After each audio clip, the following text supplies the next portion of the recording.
The Israelis were intent on leaving no survivor. And what about our own military? Why did they not send anybody for 17 hours to help these men? For 17 hours to help these men. For 17 hours to help these men. You know, it was a clear day. The USS Liberty was one of the most technologically sophisticated ships in the Navy, but it was virtually unarmed, and it was sent to observe the six-day war going on in the Middle East between Israel and its neighbors. It arrived on June 7th, and the weather was clear. The planes came out to meet them, to investigate, and then on the next day, on June 8th, they started the day. The visibility was unlimited. The American flag was flying proudly on the USS Liberty. More planes came from Israel to surveil the boat, the ship. And they thought they were in good shape, but what happened next surprised them all. French Mirage jets showed up, and for 25 minutes, strafed and attacked the USS Liberty. They shot rockets. They shot 30-millimeter cannons into the hull and into the ship. They even dropped napalm on the bridge of the ship. This was an effort to kill everybody on board. There was no intention of taking prisoners. After the 25 grueling minutes of attack on this virtually unarmed ship, and they thought things were over and they could recover, the torpedo boats showed up, 3 torpedo boats. They launched 4 torpedoes. One of them hit the hull of the USS Liberty and killed 25 people instantly. It blew a 40-foot by 40-foot hole in the side of this ship. They were intent on sinking it. All right, you guys, I'll get right into this. A couple of weeks ago, I received a letter that changed my life, certainly changed the course of my life in politics. And I am going to read you that letter now and let you know that the author of it is sitting across from me. It reads, "My name is Philip Turney. I am 77 years old today. On June 8th, 1967, I was just 20 years old when the gallant crew of the USS Liberty was savagely attacked. Our American flag was proudly flying on our ship in the Mediterranean Sea that day. The designation AGTR-5 was clearly painted on the bow, port, and starboard sides. USS Liberty was written in English on her stern. When we arrived on June 7th, we were overflown by Israeli reconnaissance aircraft, and the same activity was repeated on the morning of June 8th. We were positively identified as American and friendly by the IDF. We had requested a destroyer escort long before we entered the Mediterranean, but we were denied twice. Our captain assured us that we were clearly marked as American and we therefore had nothing to fear. We were alone, 12.5 miles off the coast of the Sinai Peninsula, always in international waters. The Israeli reconnaissance aircraft were clearly marked with the Star of David. We therefore felt secure, seeing a flying boxcar and other smaller recon propeller aircraft taking good care of us." Early June, 1967. The six-day war in the Middle East between Israel, Egypt, Jordan, and Syria is underway. A spy ship, very lightly armed, but bristling with antennae, steams into the Mediterranean to eavesdrop on the conflict. It is patrolling in international waters off the Egyptian coast. At 2 in the afternoon, on June the 8th, with the war reaching its climax, Israeli jets and motor torpedo boats launch an unprovoked attack on the ship. They drop napalm and strafe its decks with rockets, cannon fire, and armor-piercing rounds before trying to sink it with torpedoes. On June 6, 1967, Israeli Air Force fighters attacked Egyptian air bases, destroying 80% of their air assets.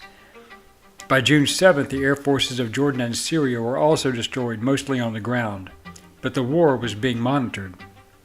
The United States and other nations had a vested interest in what was transpiring in the Middle East, and gathering intelligence was critical for both political and strategic military planning.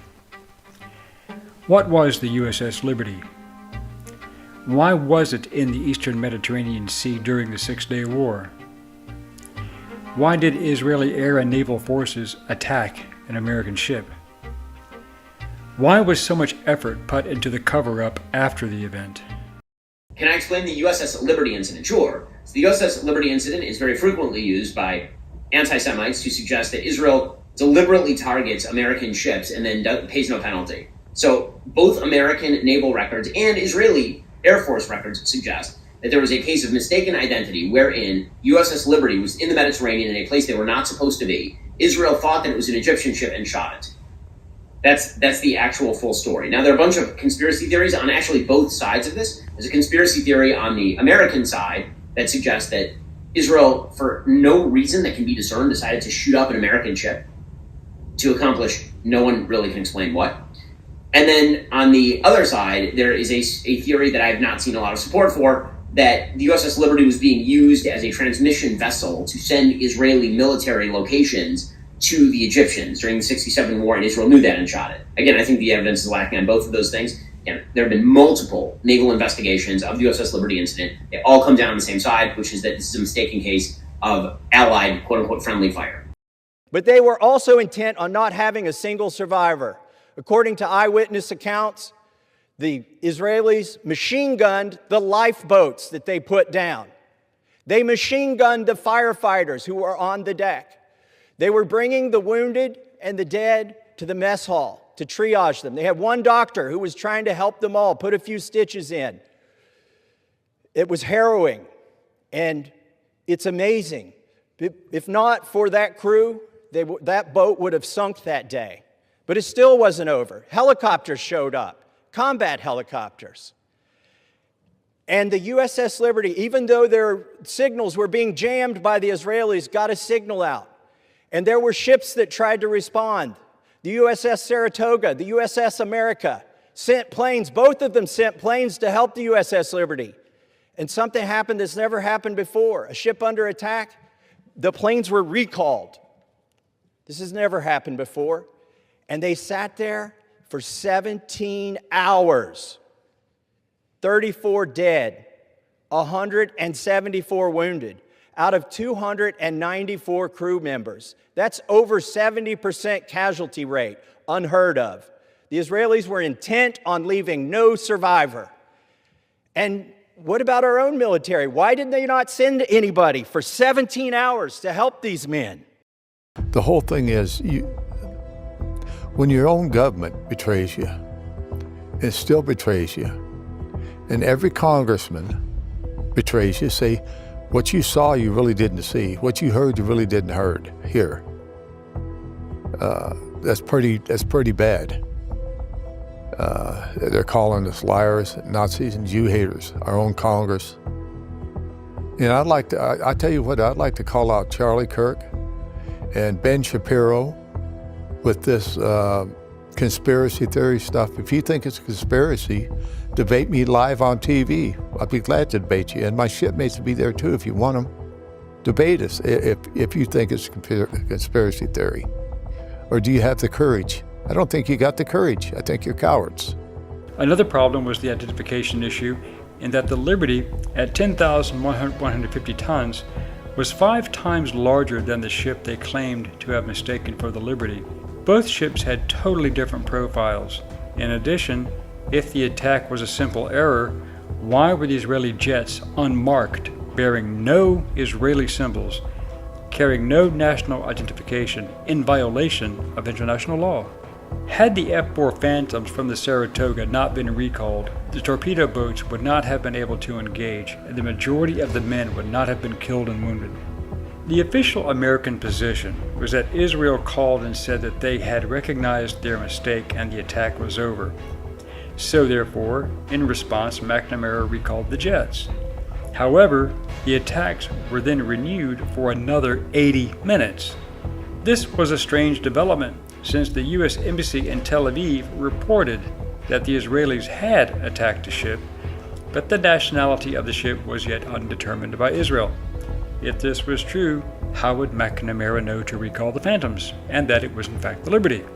The SOS was resent after the damaged antenna was repaired again, and it was picked up this time by the aircraft carrier USS America, and 2 ships were dispatched. 3 life rafts were deployed so men could get off the burning ship. But the torpedo boats focused their fire, destroying 2 of the life rafts and sweeping the decks to kill as many men as they could to prevent an evacuation. That act alone is a violation of the Geneva Convention, not to mention attacking a ship from a non-belligerent nation in international waters. Another strange development was when, after the 2-hour attack, the ship and crew headed to Malta, the 6th Fleet Commander, Rear Admiral Isaac Kidd, ordered the survivors to remove the ship's name from their uniforms. In fact, Admiral Kidd even ordered them to go ashore in civilian clothes, which the men were not supposed to have anyway. They were also told to grant no interviews and do not discuss the situation, even among each other.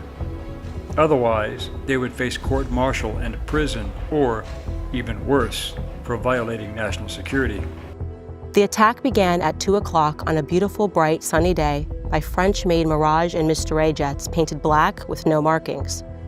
We had no clue who was attacking us, but assumed it was an Arab state. During the first pass-by, the jets took out all but one of our transmitting antennas, as well as every watertight door above the waterline. The air attack lasted about 25 minutes, killing and maiming our firefighters and any sailor who moved. Our radio man took one antenna offline, so it wasn't transmitting and wasn't hit. He ran a long wire to it, and the SOS went out to the 6th Fleet. It was even picked up as far away as Vietnam.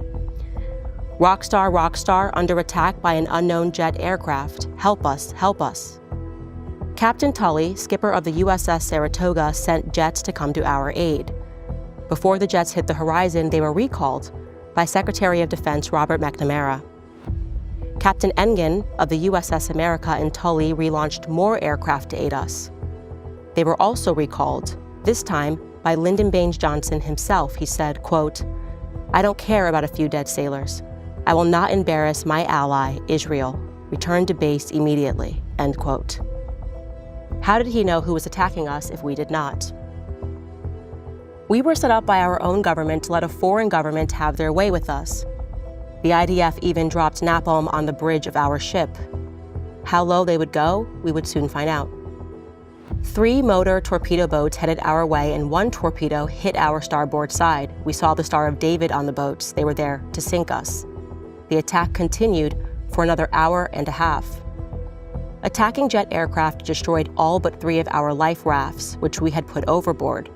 We were going to place our most seriously wounded in them so that they would have a chance at life. But the IDF would have none of that. They shot 2 of them out of the water and took 1 aboard their boats as a trophy of the kill. They continued shooting and killing my mates. They left and we thought that it was over, but it wasn't. IDF helicopters were sent with troops armed and ready to board our ship and finish us off. Then they just left. I guess the gig was up when the mighty IDF could not sink our defenseless ship. When it was all done, there were over 821 rocket and cannon holes and over 5,000 armor-piercing bullets riddling the ship. Napalm was burning us up, and a 40 by 40 foot torpedo hole was in her side, causing the ship to list badly to our starboard side. We then waited 17 hours for help. I guess they hoped that we would sink that night. Help was only 40 minutes away from us, but they left us out alone to die. When the USS America and the USS Davis arrived to help us, they took our wounded to care for them. Their wounds were so horrific, words cannot explain. Admiral Kidd boarded our ship a few days later, and the cover-up immediately began. We were ordered to never speak of the attack to anyone, not even with one another.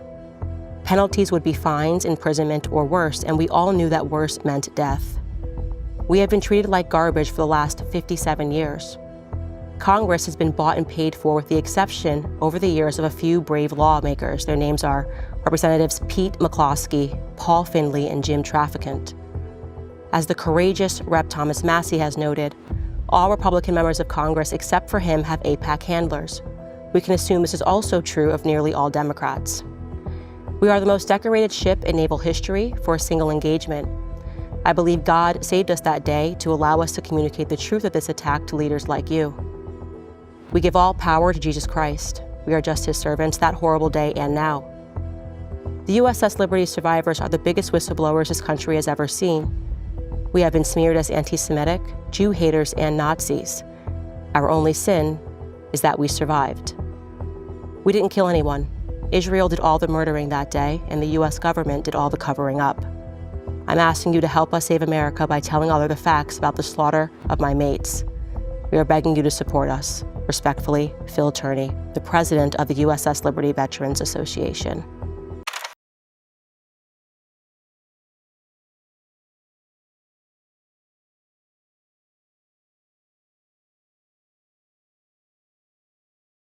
When I came into office, I promised to look at the world's challenges with open eyes and very fresh thinking. We cannot solve our problems by making the same failed assumptions and repeating the same failed strategies of the past. Old challenges demand new approaches. My announcement today marks the beginning of a new approach to conflict between Israel and the Palestinians. In 1995, Congress adopted the Jerusalem Embassy Act, urging the federal government to relocate the American embassy to Jerusalem and to recognize that that city, and so importantly, is Israel's capital. This act passed Congress by an overwhelming bipartisan majority and was reaffirmed by a unanimous vote of the Senate only 6 months ago. Yet for over 20 years, every previous American president has exercised the law's waiver, refusing to move the U.S. Embassy to Jerusalem or to recognize Jerusalem as Israel's capital city. Presidents issued these waivers under the belief that delaying the recognition of Jerusalem would advance the cause of peace. You survived what you believe to be a false flag attack, and yet we have people in America who get on stage and refer to them as our greatest friend and ally. I have said to people when they ask me, if this capital crumbled to the ground, the one thing that would remain is our commitment to our aid, and I don't even call it aid, our cooperation with Israel. That's fundamental. Were I a Jew, I would be a Zionist. And my father pointed out to me, I did not need to be a Jew to be a Zionist, for I am. Israel is essential to the security of Jews worldwide. I say again, you need not be a Jew to be a Zionist. The fact is that since then, I've known every single prime minister, and it's been an honor.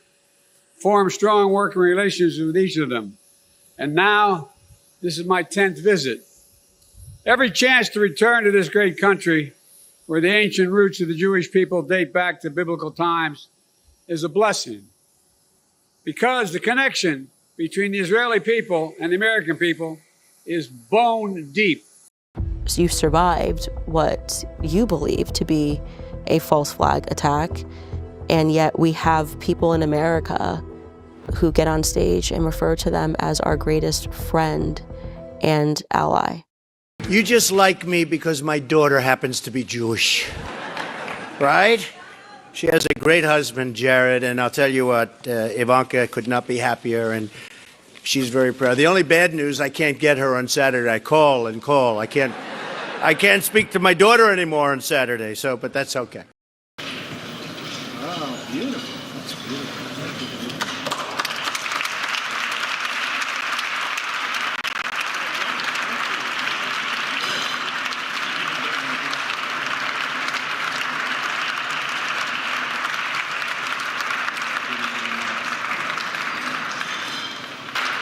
I want to thank my Jewish daughter. I have a Jewish daughter. This wasn't in the plan, but I'm very glad it happened. And by the way, I see Alan Dershowitz. Come on up here for a second, Alan. Wow. And I'd like to ask my friends, the pastors, to come up here. You know, Robert, and I have to say this to the other pastors, some of whom have been very kind, all of whom have been very kind. We've never had such evangelical Christian support. Jeff, come on up, Jeff. Come on up here, Jeff. You're the one that's doing such a good job legally to make sure all of this happens. But Robert Jeffress, I didn't know him, but I watched him, and I'd watch him on different shows, and I'd say, I like that guy. Man, he talks really great about me, and I like people that talk well about me. And he was saying, he may not be the greatest Christian I've ever seen. He may not know the Bible quite as well as the rest of us. In fact, he may not know it very well at all. But that guy's a real leader. And he's going to do a job, and I appreciated that statement. I don't know if I should have, but I did. And I think we have led, because I think we've made more progress toward faith leaders. We got rid of the Johnson Amendment, which was a disaster. So I'd like to ask if, Robert, if you could say a couple of words, and if I could also ask Alan Dershowitz to say, and then we're going to sign a very important document. Okay, Robert, please. Thank you.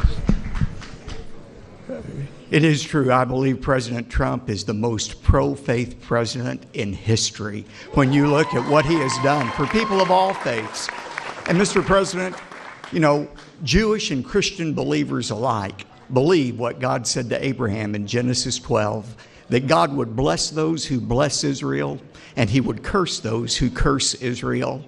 And I want to thank you, Mr. President, for being the kind of president who has the courage to stand up and be, when it comes to Israel, on the right side of history, but most importantly, you're on the right side of God, and that's why you are not going to fail, and we're going to stand behind you 100%. Thank you, Mr. President. Thank you, Joe. Great. For 65 of my 81 years, I have spent at universities all over the country and all over the world. There is no more important event in those 65 years to turn universities away from being bastions of hatred and discrimination than this executive order being signed today. It is a game changer. It will go down in history as one of the most important events in the 2,000-year battle against anti-Semitism. Late today, President Trump signed that executive order at the White House. It essentially allows the government to interpret Judaism as both a race or nationality and a religion, even though that is still open to interpretation by some. Steve Hunnigs from the Jewish Community Relations Council says the order is not about calling Judaism a nationality, which is a complicated way of saying that discrimination is forbidden based upon race and other immutable characteristics. This comes after the rise of what the president views as anti-Semitism on college campuses.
Yes.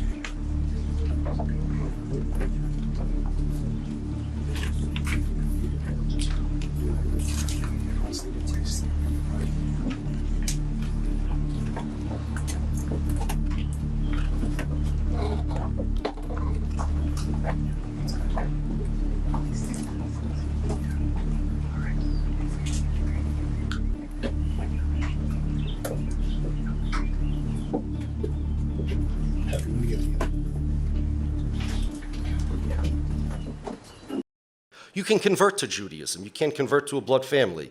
You cannot convert to a race. Judaism is a religion. That's all it is. So you survived what you believe to be a false flag attack, and yet we have people in America who get on stage and refer to them as our greatest friend and ally. I mean, how does that make you feel to just even hear that, to hear people say they're our greatest friend and ally? And by the way, I want to be clear, I count myself among those people. For the first 6 years of my career, I genuinely had no idea. It goes down as one of the darkest days in U.S. Navy history. 57 years ago this week, for reasons still not completely understood, Israel attacked the Navy ship USS Liberty, killing 34 sailors. Mike Gooding talked to some local survivors, new at 5:30. It's like a hot potato. Nobody wants to touch it. That's a fact. It's become a forgotten chapter in Navy history. On June 8, 1967, during the Six-Day War, without warning, Israeli jets and torpedo boats launched an attack on the unarmed, non-combatant American technical research ship USS Liberty, killing 34 crew members, wounding 171 others. Both the Israeli and U.S. governments later conducted inquiries and issued reports concluding the attack was a mistake. This was not an accident. Former Liberty sailors Terry McFarland and Jim Smith are convinced the full story has still never been told. And the government's waiting for us all to pass on so they don't have to deal with the USS Liberty and the Liberty Veterans Association anymore, and they can just bury it. Well, what I can tell you is that this has completely changed a lot for me. I just, first and foremost, just want to apologize to you. Like, I'm genuinely embarrassed at my ignorance, and it's confounding for me that I thought that I was on the side of the party of, truth and America first and patriots and caring about our veterans, and I'm realizing now that so many of these people are cowards. They're cowards. They know the truth. They lie to people as they're coming up in this movement, and they are completely occupied. There are some that are brave, obviously, Thomas Massey, but I do want to offer to you that I promise you, as long as you live, I will hold a candle for the USS Liberty. You forever have a platform.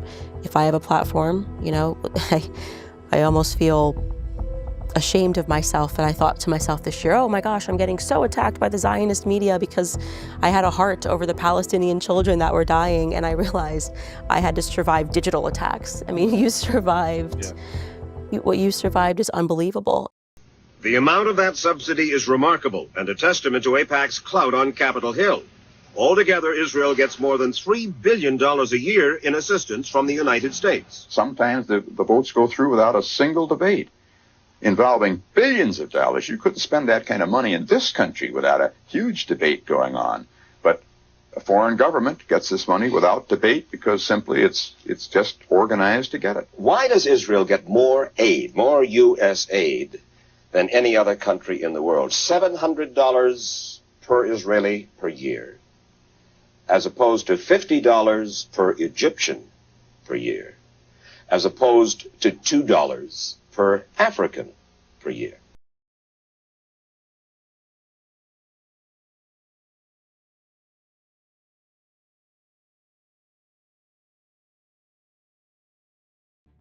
Often the debate comes up, who was the best and who was the worst president of the United States? Many people have their opinions, and there were many methods by which to gauge those responses. However, when it came to subterfuge, lying, intimidation, hypocrisy, bigotry, fraud, and possibly murder, few can touch President Lyndon Baines Johnson.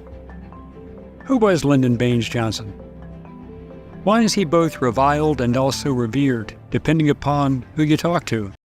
I want to speak a bit about Lyndon Baines Johnson because there is a picture that seems to be emerging, and so I guess I'll sort of ask questions because there's other big events from around that time period that are similarly classified in a way that doesn't really make sense. You know, Lyndon Baines Johnson, the nation did not vote for him to be president of the United States, obviously. Yes. JFK was assassinated, and it is a fact that prior to his assassination, he was adamant that he wanted AIPAC, which I think was going by a different name at that time, to register as a foreign agent, and that they had ignored his demand that they register as a foreign agent.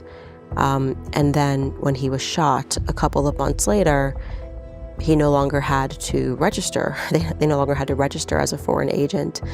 It is also a fact that leading up to his death, he was having fights, which they have not declassified, arguments with the Prime Minister of Israel at that time, Ben Gurion. They have, again, not declassified any of those conversations, so we don't know what it was that they were arguing about, but I would imagine Lyndon Baines Johnson would have known that he had this sort of contentious relationship, obviously, with them trying to implement AIPAC and not wanting it to be registered as a foreign agent, and obviously him having arguments as the number 2 guy. You would think that he would know this. And before Muammar Gaddafi, the president of Libya, was murdered by us, arming insurgents, he gave a speech in front of the UN where he demanded that they investigate the killing of JFK, and he said, everybody knows that he was trying to stop their nuclear armament.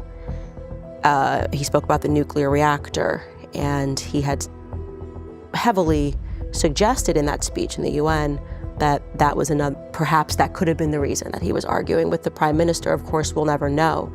And so it's quite shocking to know that information, to realize that JFK got killed, and to also know that the person who allegedly shot him, Lee Oswald Harvey, said he didn't shoot him, didn't kill him, and then he was shot by a guy named Jacob Rubinstein, who Muammar Gaddafi alleges was also an Israeli national. Maybe he had dual citizenship, I'm not sure, because again, we don't have the files.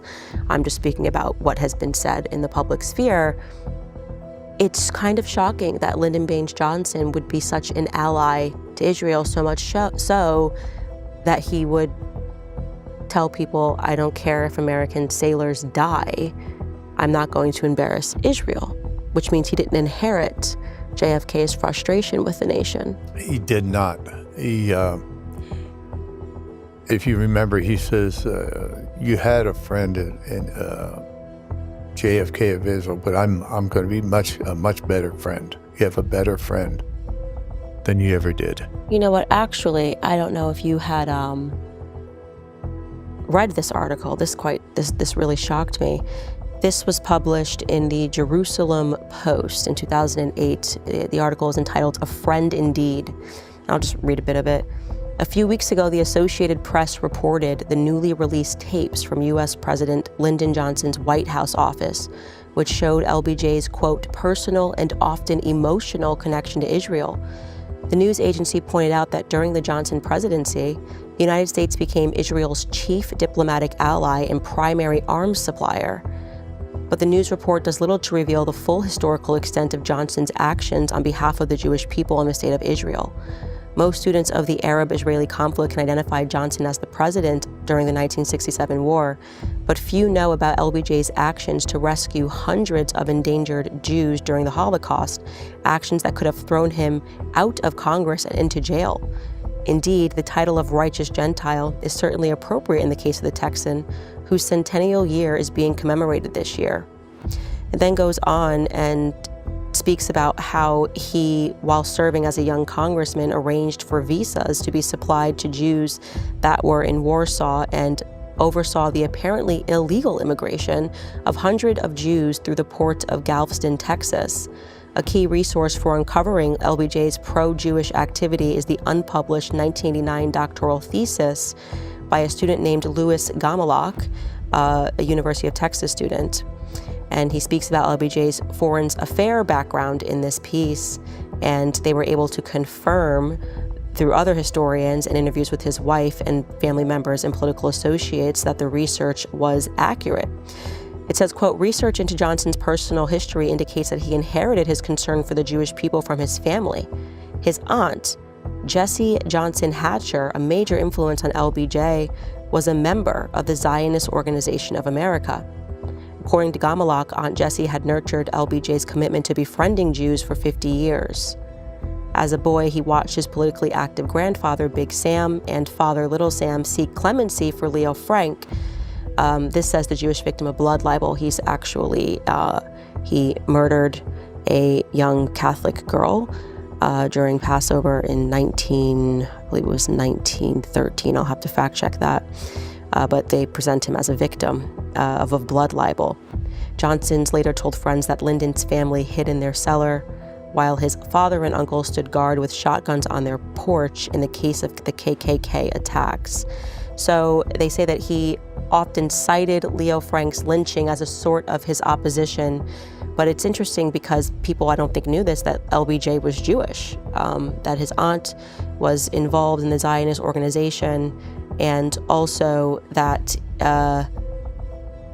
he pressured the administration, apparently, to have tighter ties with AIPAC.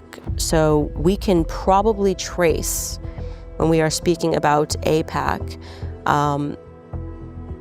the marriage, I would say, between the United States government and AIPAC, we can attribute that to Lyndon Baines Johnson. How does it make you feel to know that actually, you know, he was in fact more loyal to Israel? So what really happened? You know, the official reports say that it was a case of mistaken identity. But if you listen to Dean Rusk, former Secretary of State, Richard Helms, CIA Director, Bobby Ray Inman, head of the NSA, Captain Ward Boston, who was the chief counsel of the Court of Inquiry. If you listen to Admiral Moore, who served in Pearl Harbor, Midway, commanded both the Atlantic and Pacific Fleet, and was chairman of the Joint Chiefs of Staff, none of these distinguished men think this was an accident. They think it was intentional murder by the country of Israel, either as a false flag operation or because they simply didn't want anybody observing what they were doing that day. Well, I've got a call to action for everybody here. Honor these individuals. Quit ignoring that they exist. Go to their website, ussliberty.org. Support them.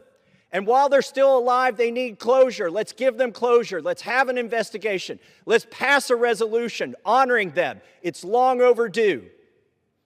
And then they can have their justice. Oh, you thought Israel had too much control over our government, too much influence. You thought maybe we could detangle. Think again. Congress and the Israeli lobby have a completely different plan, and it will merge the two countries together forever, essentially making it almost impossible to detangle and decouple from Israel in the future. What has happened is Congress is introducing new language in the latest NDAA, the 2027 version of the defense bill, that essentially merges the Israeli military into the U.S. military. And this is not an exaggeration. Some will say, no, this is an exaggeration. That's not what's happening. It's just a defense agreement. That is actually not true. We're going to go over the details of this because it is quite utterly alarming. This is the article from Responsible Statecraft. Congress quietly moves to integrate U.S. and Israeli militaries in the first step towards shifting aid further into the shadows. The House's 2027 NDAA would all but fuse the two countries' armed forces together. Quote, at a time when the American public is expressing unprecedented levels of distrust in the Israeli government, Congress just proposed tying the U.S. to the Israeli military more than ever before. Buried in the House's version of the 2027 National Defense Authorization Act, the NDAA, released on Tuesday, is Section 224, entitled United States-Israel Defense Technology Cooperation Initiative. United States-Israel Defense Technology Cooperation Initiative. Sounds benign, doesn't it, right? Just a cooperation agreement. No. It goes on to say the provision would arguably do more to intertwine the U.S. military with the Israeli military than the more than $200 billion, inflation adjusted, in military assistance Israel has received from the U.S. since its founding in 1948.